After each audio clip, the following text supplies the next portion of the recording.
میرے پیارے آقا صلی اللہ علیہ وسلم نے فرمایا کس بندے سے اللہ محبت فرماتا ہے. یہ بہت اہم حدیث ہے، ساری احادیث اہم ہے، لیکن اس حدیث کو اپنے ذہن کے اندر محفوظ رکھو. میں اپنے بچوں سے خاص طور پر عرض کروں گا کہ ہمارے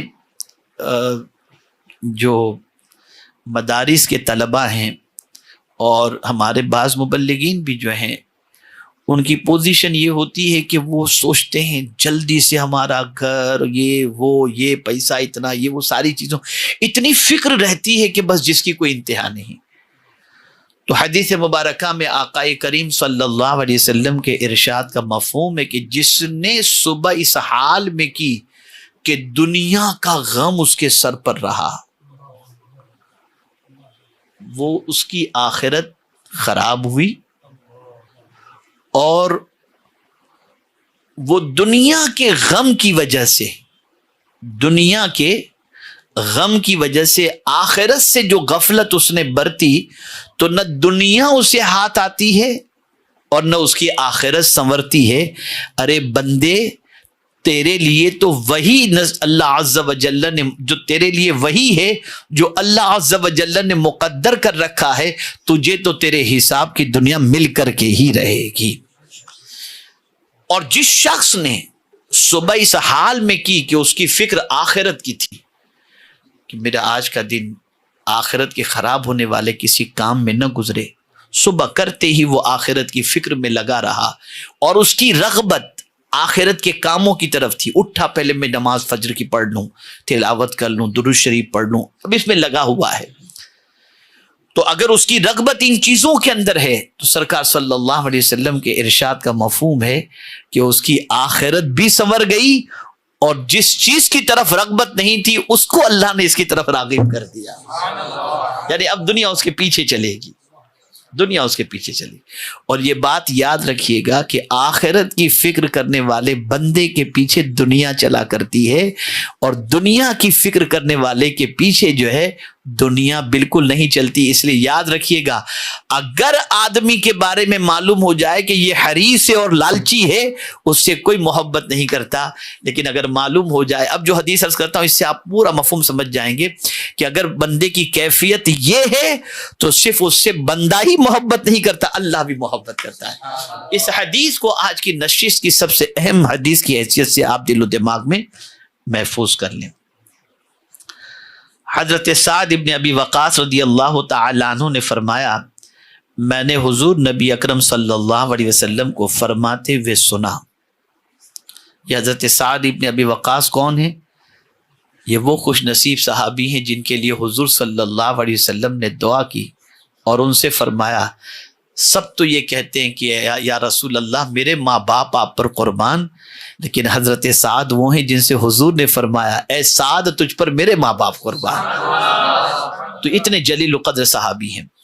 تو حضرت سعد ابن ابی وقاص رضی اللہ تعالی عنہ نے فرمایا، میں نے حضور نبی اکرم صلی اللہ علیہ وسلم کو فرماتے ہوئے سنا کہ حضور صلی اللہ علیہ وسلم نے فرمایا، اللہ اپنے اس بندے سے محبت رکھتا ہے. میں تو جب یہ لفظ محبت اور اس کی نسبت اللہ کی طرف ہوتی ہے تو اندر سے کچھ فیلنگ شروع ہوتی ہے. اللہ اپنے بندے سے اتنا، سب ساری کائنات کا مالک، سارے جہاں کا مالک، اور وہ اپنے بندے سے محبت فرمائے. یعنی اب آپ سوچیں کوئی بڑا آج کے دور میں چھوٹی، وہ خالق ہو کر بندے سے، اور کیسے بندے سے محبت فرماتے. اللہ کے ولیوں کی پوزیشن یہ تھی کہ یہ قرآن کے ان اوصاف کو تلاش کرتے تھے جن اوصاف کی بنیاد پر اللہ عز و جل ان سے محبت کرنے لگے. اور قرآن میں بے شمار مقامات پر موجود ہے کہ کن صفت والوں سے اللہ محبت فرماتا ہے. ان اللہ یحب التوابین و یحب المتطہرین، یہ قرآن مقدس کے اندر اس طریقے سے موجود ہے. تو اب حضور صلی اللہ علیہ وسلم فرماتے ہیں، اللہ تعالی اپنے اس بندے سے محبت فرماتا ہے جو متقی ہو. کون ہو؟ اب ہم سوچیں کہ ایسا کریں گے تو دنیا محبت کرے گی، فکر چھوڑ دو. جہاں متقی بنے اللہ محبت فرمائے گا، اور اللہ اگر محبت فرماتا ہے تو خود ہی محبت نہیں کرتا، یہ بھی سن لیجئے گا. وہ صرف تنہا محبت نہیں کرتا، وہ پہلے آسمان والوں سے اللہ فرماتے کوئی اس بندے سے میں محبت کرتا ہوں، فرشتوں تم بھی اس سے محبت کرو. پھر فرشتوں سے کہتا ہے جاؤ زمین والوں سے کہو کہ میں ان بندے سے محبت کرتا ہوں، تم بھی محبت کرو. تو اللہ جب کسی بندے سے محبت کرتا ہے تو مخلوق کو اس کی محبت کی طرف مائل کر دیتا ہے. اور مخلوق میں صرف انسان فرشتے ہی نہیں، زمین بھی محبت کرتی ہے، آسمان بھی محبت کرتا ہے، چرند و پرند بھی محبت کرتے ہیں. تو اللہ کن بندوں سے محبت فرماتا ہے؟ متقی. اب دوسری مستغنی، بے نیاز، کسی سے بھی ملو کوئی لالچ نہیں، بے نیاز ہے. یہ نہیں کہ سیٹھ آئے تو اب ذرا اور کیسے ہیں کیا ہیں، یہ کوئی لالچ ہی نہیں. ہاں اچھی طریقے سے ملو، اس لیے کہ ہر آدمی کسی اسٹیٹس کا ہے تو اس کے اسٹیٹس کے اعتبار سے اس سے ملنے میں کوئی پرابلم کی بات نہیں، لیکن اس کی طرف توجہ نہ ہو، لالچ نہ ہو، بے نیاز. تو مالدار تو تیرے گھر کا مالدار، مجھے کیا لینا دینا ہے. اور کیوں کریں ہم؟ اسی لیے اعلیٰ حضرت عظیم البرکت امام عشق و محبت کہتے کریم ایسا ملا کہ جس کے کھلے ہیں ہاتھ اور بھرے خزانے، بتاؤ اے مفلسوں کہ پھر کیوں تمہارا دل اضطراب میں ہے.